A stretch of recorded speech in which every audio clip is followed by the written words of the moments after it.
Parents cried a lot when they discovered how this fox returned the favor and saved their son. Many people love nature, and when there's a chance of being there, they travel to be able to breathe fresh air and hear the sounds of animals.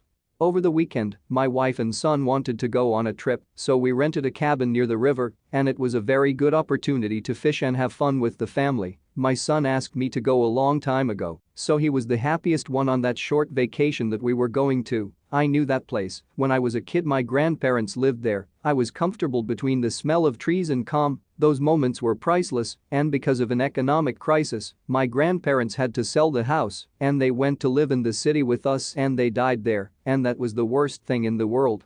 One day, we had to go on that trip, so before leaving the city we planned places where we would stop on the road to relax and eat and take some pictures. We packed all the necessary things, and finally we started the journey. We left early, there was a lot of traffic, but we were able to get out of the city. The weather was excellent, and my wife was next to me, and my little one in the back. I was able to see the whole sights through the window. We passed through many forests and small settlements. We stopped in some places because we had more time, and finally the night came, and there were still 2 hours to get to our destination. My son slept. Suddenly it started raining, and I had to walk slowly, but my wife asked me to stop and said that our son was not wearing the seatbelt. I got out of the car to make him wear it, and before returning to the car I saw on the side of the road something seemed an animal stuck in the mud. I couldn't even see what kind of animal it was. I couldn't recognize its color, so I approached it, and I realized that it was a little fox. It looked like it was run over recently. I was completely wet from the rain. I came back to the car, but I asked myself, how can I let it die? Sometimes I can't understand how people can run over these poor animals and leave them there suffering. I tried to open its eyes, but it closed them slowly, although it was still breathing, but its condition was very unfortunate. My wife approached and we looked at each other. We didn't know what to do. My son joined us. He approached the fox and it started panting. I told them that I can do nothing for it. Then my son reacted as he was an adult. He said he wouldn't leave it here. We'll take it to the nearest vet. But the doctor is too far away. Maybe someone in the village can help us. My wife said that she had a blanket in the car. We gently put the animal on the back seat. My son also went up there and put the fox's head on his lap and caressed him.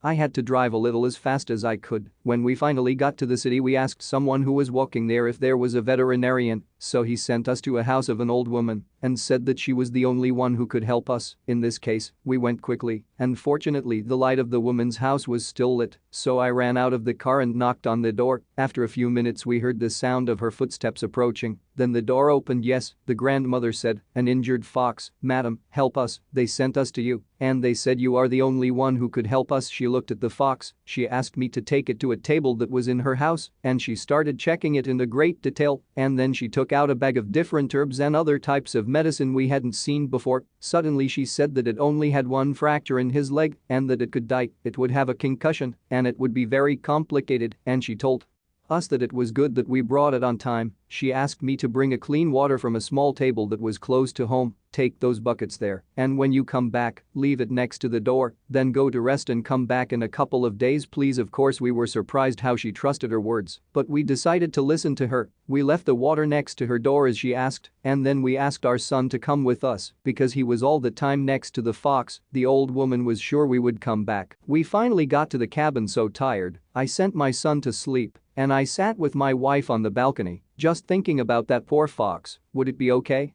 We wondered. The next day we didn't dare to go hunting or spend time. We were just busy thinking about the poor fox, and so the 2 days passed. At 5 a.m., we woke our son up, and we went to sit outside the cabin to eat our breakfast, and after 2 hours we went to the old woman's house, and we knocked on her door, but she didn't come out. We knocked a little bit, then she opened the door. Apparently she didn't hear the door knocking at first. She said we got the right time. Come with me. We went in and there was the little fox. Its paw had a bandage. In fact, it looked a lot better, but it was clear that it was still very weak. When it saw my son, it shook its tail a little like a dog. My son approached and greeted. He sat next to it and started gently caressing its head. Of course you will heal your eyes, my son said. The grandmother said that the fox would not be able to live in nature as it used to. It needed care for a long time until it would recover and must not leave the house for a long time, and also said you have to decide what to do with it. And by the way, It was no coincidence that you met it." And then she looked at my son and said, "The fox and your son have a common destiny, they're connected in some way." "Thank you, madam." My wife and I looked at each other surprised and didn't say much. "Maybe that's right," the old lady said. "Well, take care of him." She gave me some herbs in bags with a prescription of medicine. I took the bags and gave her money in return and thanked her because it seemed right for me to do it, but the old woman immediately refused and said it was not necessary and I have to visit her as much as possible and she wanted to keep in touch with me, so we said goodbye and we went home. We started to take care of the fox. My son spent all his time by its side. They became very good friends. He called it Red because of the color of its fur, which is semi-reddish. It learned everything with us, although it sometimes showed aggressiveness, but with our son it was not so.